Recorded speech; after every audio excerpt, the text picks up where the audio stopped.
Perfect. Excellent. Welcome, everybody. Thank you for being here for our second webinar during DD Awareness Month.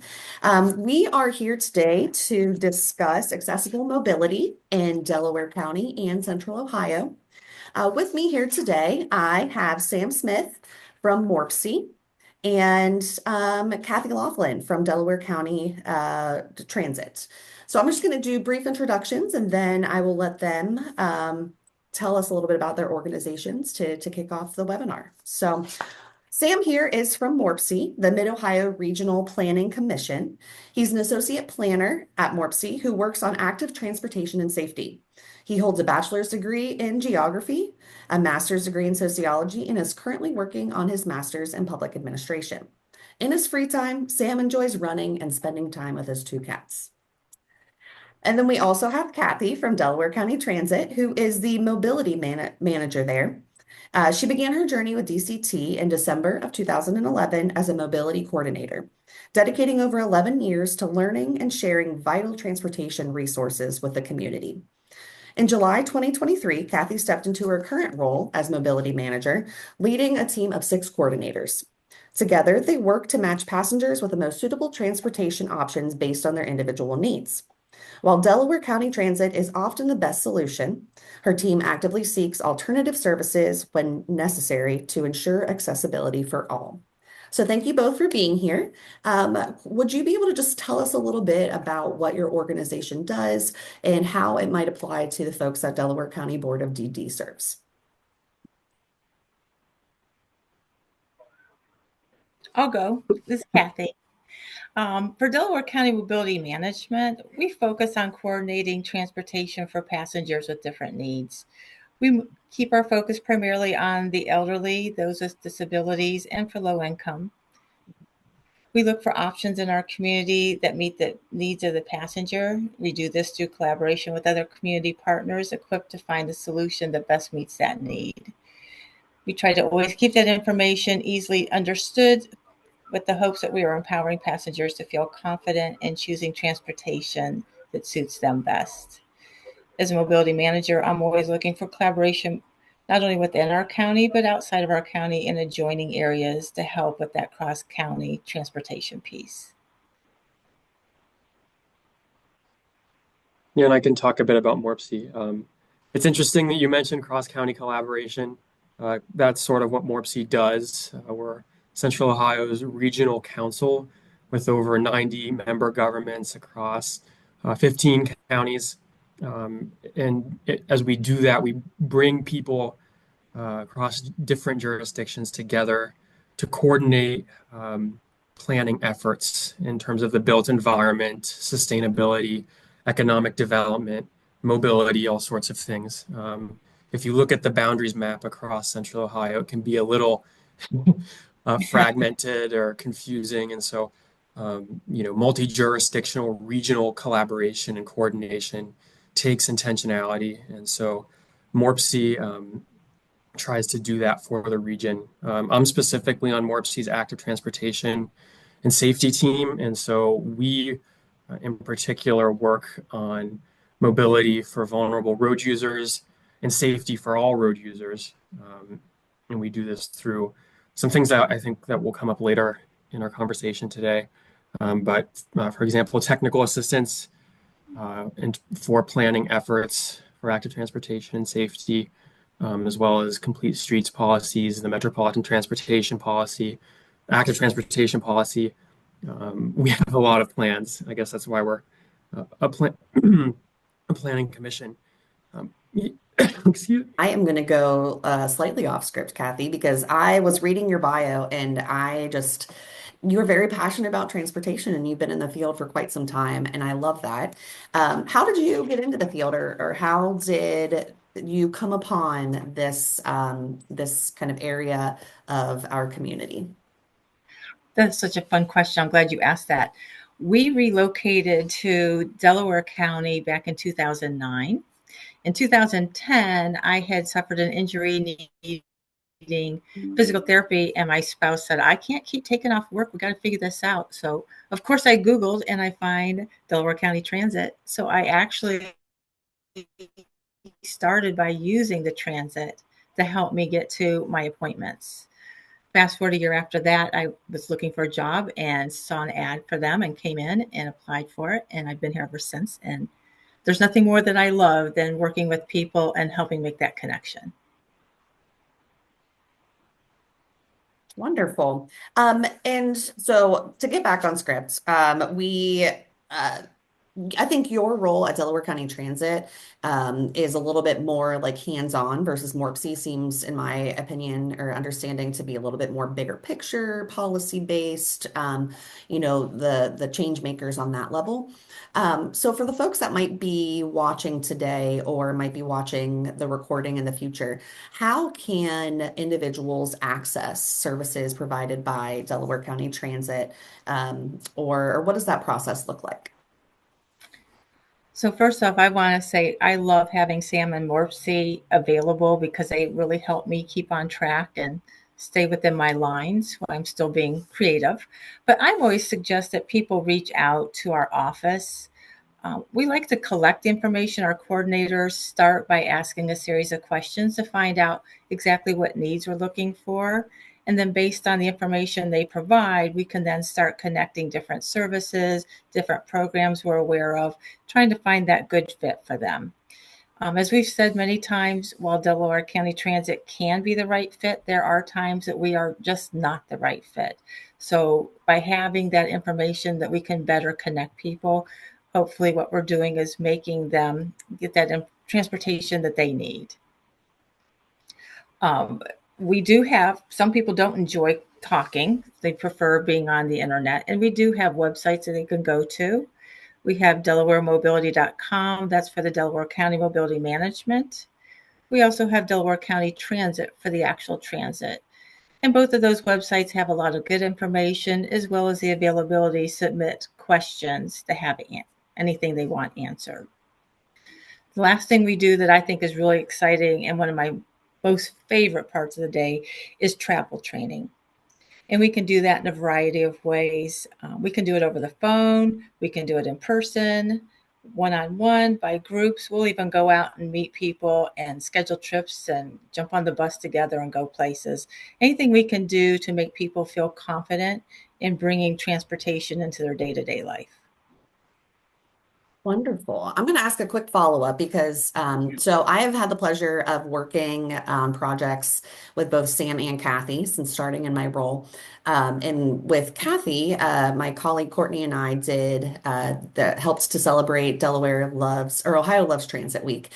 And I did not realize that DCT operates a little differently than your traditional bus system, like the CODA, where it stops at every stop along a certain route. So, can you explain a little bit about how Delaware County Transit differs from maybe your traditional bus line?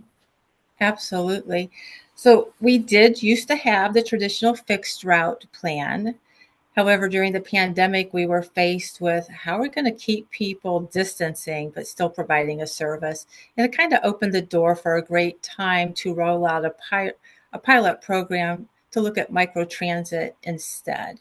And the microtransit is a curb to curb service, whereas a fixed route, you're looking for a place to stand and wait for the vehicle. Microtransit gives that availability of giving us an address, and we pull up to the curb of that address, and you step on, and we drop you at the curb of your destination. We have found in Delaware City and now in Sunbury and Galena that people are really responding really well to not having to go looking for a bus stop, and they like that convenience. And actually, we were just talking yesterday, we hit over 800 trips as a combined for our demand response and our microtransit. So it's very popular and growing every day.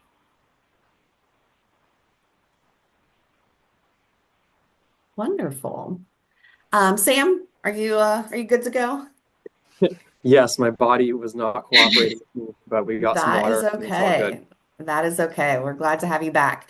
Now, so while you were gone, I kind of explained my understanding of MORPC versus some of the things that DCT does. And it seems like you all do things kind of on the broader level, but you do have some like on the ground work as well. So Mhm. would you explain what kind of projects and activities MORPC is doing in the community that might impact our Delaware County folks? Yeah, we have a lot of different things going on in and, in and around Delaware County. I'm sorry, my throat is giving me some issues right now. Excuse me. So one of the things that we have, one of our many plans at MORPC is the Metropolitan Transportation Plan, or MTP, which identifies goals for mobility across the Central Ohio region. And to put that into action, we have technical assistance support where municipalities can apply to use our team and our department to help them with projects or planning for projects that implement this plan. I hope that's a clear explanation. So currently, we are working with the village of Galena in Delaware County on a safety audit of especially its square, but also some key roadways and intersections as increased traffic comes through the area. And so this is one example of, uh, you know, as we work through this, we're looking at speed data, at crash data, um, and attempting to make recommendations that ultimately will make things safer and more accessible, more fun for all road users. Another thing we're doing right now, some people may be aware of the US 23 Connect efforts that ODOT has. As a supplement to that, MORPC is conducting an active transportation study of the 23 corridor all the way through Delaware County with a buffer of 1.5 miles on either side. And so we're working with essentially every jurisdiction that has, authority within that study area to make a plan for active transportation infrastructure as the US 23 study Connect study progresses and as work on 23 begins. And we want to make sure that as that happens, community members are accommodated and that active transportation is included and thought of. So we're doing that as well. And we're working, of course, with ODOT, but also Delaware County Public Health on that for community outreach, which will be beginning later in the spring and over summer. We also do walk audits with students from Ohio Wesleyan University. I think it's in the public health department. Class there has, part of it is looking at the built environment. And so some members on my team go and help facilitate these walk audits with students. And for those who don't know, walk audits are going out into the built environment or just into the world on sidewalks, along roadways, and taking stock of what's there and what's not there. And doing this with an accessibility and a comfortability and a safety perspective. So you're looking for existing conditions, right? How wide is the sidewalk? Is it level? Is it in good shape? Crossing conditions. Is there enough time to cross? Is the crosswalk visible enough for all of the crosswalk beacons working properly? You look at user behavior as well. How are people using the area? You see a lot of people using their phones? Are they speeding? Do you see lots of pedestrians, lots of cyclists, or not? And also at the general environment, is it comfortable? Are there benches, sitting spots for people? Is it just a place that people would like to be? So we do a lot of walk audits. These OWU ones are pretty regular. We also just do one-off assistance with communities all throughout our region. That's where you and I first met. Mallory was at one of these one-off walk audits in the village of Shawnee Hills in the southern part of Delaware County. We had representatives from all sorts of people there, including the Delaware County Regional Planning Commission, the village itself, from the Board of DD. And, the one good thing about walk audits is that they can include everyone, members of all sorts of groups. The idea of a walk audit is to make sure things are accessible for all road users, and this certainly includes those with disabilities. One practice that we've tried to do when possible is either have wheelchair users present, or if not, we'll take a wheelchair. We did this for one of our OWU walk audits last year. We'll take a wheelchair and just see how it fits on the sidewalk, if it's safe, look at the slopes. Occasionally we had a student use one and it was a new experience for them and pretty eye-opening in terms of what it's like to be a wheelchair user, and how that changes your experience of using sidewalks, of crossing at intersections. And so that's kind of that, you're right. We do a lot of like this high level, almost sort of, seemingly removed stuff, but it has these real tangible applications as well. So it's pretty exciting. Wonderful. Yeah, I have told everyone about the walk audits. That was one of the first things that I did in my position with Courtney. And I think it was just such an eye-opening experience for someone who is not a wheelchair user. Things that you would never think of that would cause access or mobility concerns for folks that do use wheelchairs. It was just so eye-opening, and it was such a wonderful experience. So I'm excited to do one again in a couple weeks.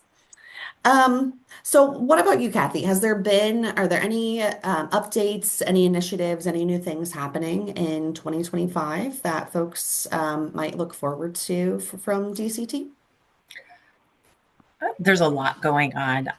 From the DCT perspective, we're watching our Saturday hours that we implemented last summer.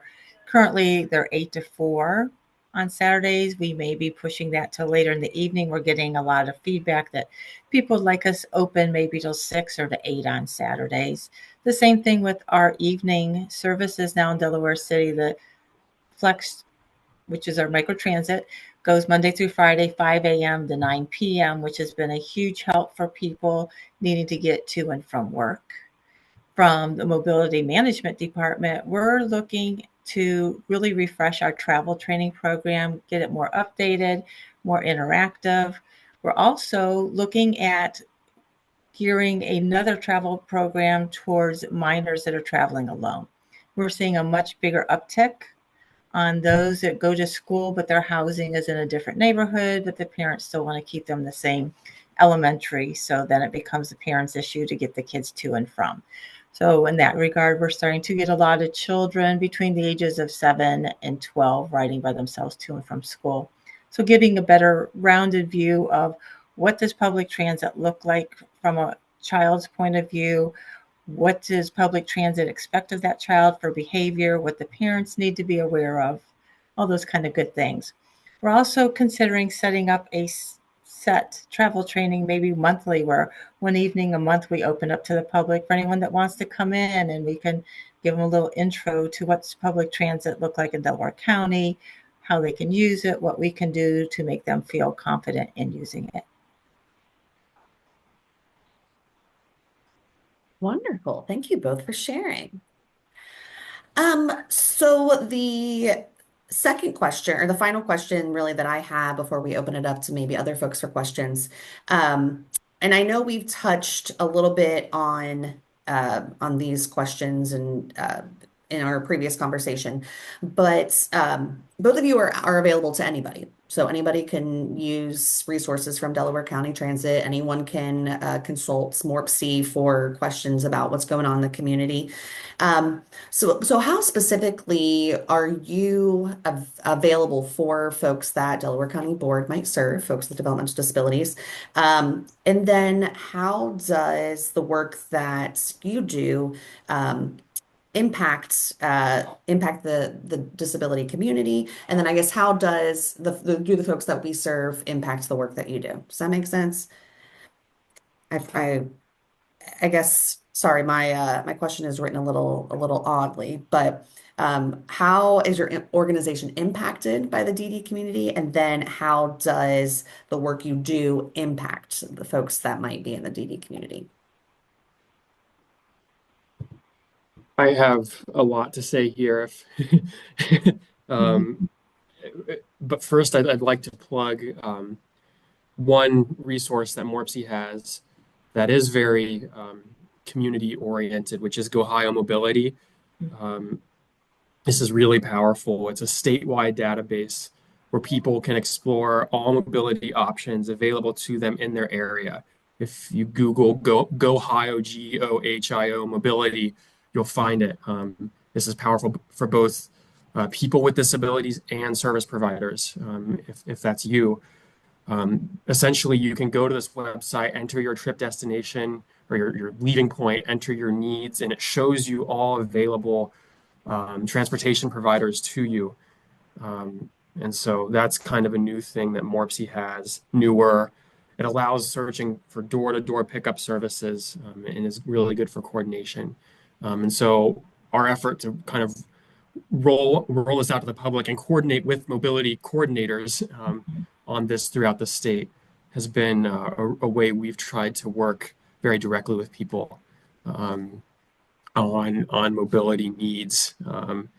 We also in Franklin County and very southern Delaware County have Link Us, which is a CODA initiative. I'd be remiss if I didn't plug this a little bit. This just passed. It was a levy in the CODA service area. It passed in November, which will expand CODA service by 45% by 2050, including new bus rapid transit lines. Um, it will also add 500 more miles of sidewalks, bikeways, and trails by 2050. Um, by 2030 alone, there will be over 80 projects with 150 new miles of trails and bikeways across 35 jurisdictions, and 55 of these projects are multi-jurisdictional. And so, these take into account, uh, uh, considerations of accessibility and make roadways safer. Um, in that vein, we also work a lot increasingly with PROAG or public right-of-way accessibility guidelines, which were finalized by the Access Board in 2023. These provide general guidelines.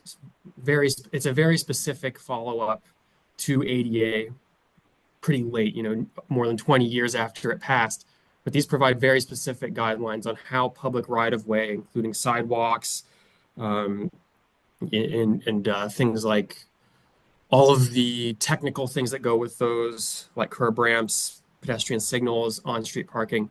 These provide very technical guidelines on how these right-of-way features should be accessible and very robust guidance. We are working to incorporate this into our planning. However, I will say it's been adopted by U.S. Department of Transportation. That happened in 2024, but their jurisdiction, my understanding is only at and right around transit stops. For it to legally and forcefully apply to all public right-of-way, it has to be adopted by US DOJ, which hasn't happened yet and is unclear when and if it will at this point. But it's still very robust guidelines that we and municipalities and transit agencies can use as we think about building our infrastructure and building out new sidewalks and projects. Um, I've talked a lot, but for this question, I also really wanted to highlight the regional mobility plan that MORPC has, which is a requirement for certain federal funds, including 5310 funds, which are primarily target projects that affect older adults and those with disabilities, and 5311 funds, which are for more rural areas, rural transit agencies. So we have this another plan, regional mobility plan for 2021 to 2026.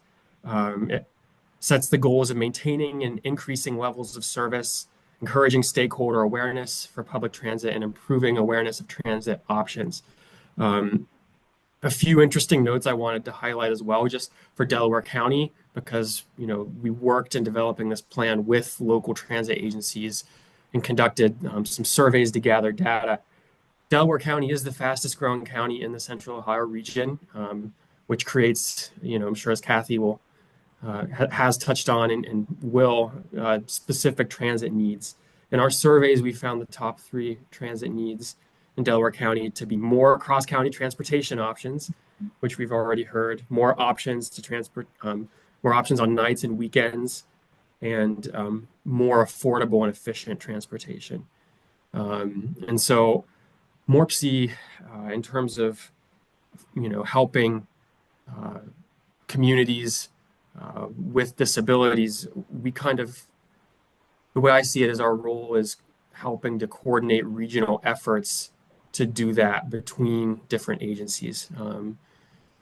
And we are, you know, I will admit on behalf of, uh, my team that we want to do more to incorporate accessibility considerations into our planning efforts, into our technical assistance. There is room to grow there, and we're looking at ways to do that. But yeah, there's my very long-winded answer to that question. I apologize for taking up so much time. No, I love to hear about all the fun goings on, and I appreciate that because there's a lot going on behind the scenes that I think folks maybe don't recognize or don't know about, and so I really appreciate the explanation of all the exciting things that are coming down the road, pun intended. Um, Kathy, do you have anything you'd like to share about how the work you do is impacted by the folks that we serve, or vice versa? Absolutely. I want to piggyback on Sam for 1 second. Go Ohio website has really become a valuable tool. My team uses it. We're constantly looking at it to see, um, is there something new we haven't found, or maybe we found something new that we can add in, and that has been a game changer. The other thing, as far as cross county transportation, the residents of Delaware County are really embracing the idea of blending DCT services with CODA, and specifically CODA Plus. Many times we're able to get them to the Westerville location and they transfer seamlessly from DCT right into CODA Plus to get where they're going in Franklin County. And it has been wonderful. We have many elderly that use it on a regular basis, and I'm starting to get other groups also starting to be interested and intrigued on how they can make that happen affordably and easily. I feel we have a wonderful relationship with Delaware County Board of Developmental Disabilities. Number one, the support staff is amazing. I love the fact that I can call in and ask for some guidance or direction when working with someone, and vice versa. We get a lot of calls brainstorming how can we help a certain client. The initiatives out there are such a major impact for us because it gives us the ability to continue to serve our community, um, helps us in providing information, have programming the community needs, and be better equipped to meet those needs. At the end of the day, I'm just always hoping that we can provide information and knowledge that will help the community at large feel confident and comfortable with navigating transportation in the community, and giving them that sense of empowerment and independence that they have the control in their lives to get the transportation they need in order to meet their day-to-day living. And I do have to say, when Courtney and I did the ride along, our driver was so nice and so kind. And I imagine all of the DCT drivers are just as kind as he was. So that is the questions, or those were the questions that I had for you both. I think we are finally live again. I apologize to Chase. I think I've gone live like 18 times. We keep on losing connections. So we got lots of notifications that Delaware County Board was live over the past 30 minutes.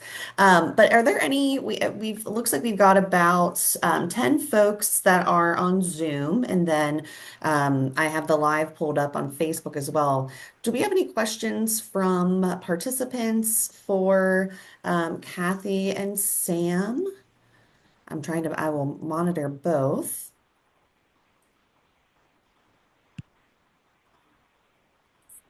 Here, I'm trying to see the chats. Let's see. All right. I am not seeing any on Zoom, and I am not seeing any on Facebook. I did want to do, since we are live again, do one more plug. Sam, I'm going to ask you, I think it cut out, or we started live again when you were mentioning the Go Ohio mobility. Would you be able to just give a quick plug for that one more time? Because I think that's a valuable resource for folks that might have missed the first part of it as I was getting reconnected. Absolutely. Yeah. Go Mobility is a statewide database. people can use to explore basically every sort of mobility option in their area. If you just Google GoHio mobility, you will be able to find it. You put your starting destination in and then your transportation needs, including down to like door-to-door pickup services. And it just gives you all the options that are available to you. It's essentially a mobility search engine. You know, you basically say, I'm starting from here. Where can I go? Or how can I get there? And it shows you all of those things. So it's good for caregivers. It's good for people who are coordinating trips. It really it's super user friendly, very easy, and a powerful tool, I guess, as they say, to help people get where they need to go. Yeah, definitely take advantage of that. It's a really useful thing that has been rolled out across the state. Thank you so much. Now, if folks have questions after today, obviously more than welcome to reach out to me, Mallory, at mallory.workman@dcbdd.org, and I can connect you with the right folks.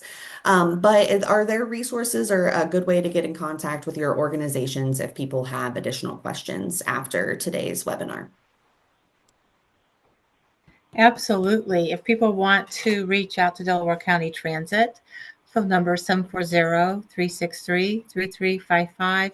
Please use option 2. That will get you into the coordinators, and they'll be happy to spend some time with you, go over services, and see how we can best suit your needs, help your needs. And I have to give a bit of a disclaimer here. I am doing today's presentation because our mobility coordinator, Emma Strange, moved on to another role. She was really excellent. So we are currently in between mobility coordinators or mobility managers. And that said, we've got people picking up the slack, including me. So I'll give my email address, which is smith@morpc.org. And you can reach out to me. And if I can't answer the question, I can certainly get you in touch with someone who can. And we'd love to coordinate with anyone on doing sorts of things like walk audits or all that stuff, whatever we can do to help improve safety and accessibility. Excellent. Yes. Thank you. Like a little extra snaps for you, Sam, for filling in. Filling in for Emma. We appreciate that. We appreciate someone who can jump in when needed. So I hope you get a lot of walk audit requests because I really have been telling everybody. I'm like, you should do a walk audit. You should do a walk audit. Just for how eye-opening and wonderful of an experience it was. So with that said, I think that we are good to go. Thank you both again for being here. I appreciate it so much and for offering your perspectives on what we do and how we can make our communities more accessible to everybody. And I hope everyone has a good rest of your day. Our next webinar is on Monday. We will be talking with some folks about adult literacy and some programming related to that. So check our Facebook page for more information, and we will see you then. So thank you guys, and have a Thanks so wonderful much, rest of your Mallory. week. Thanks for including us. Thank you. Thank Thank you. you.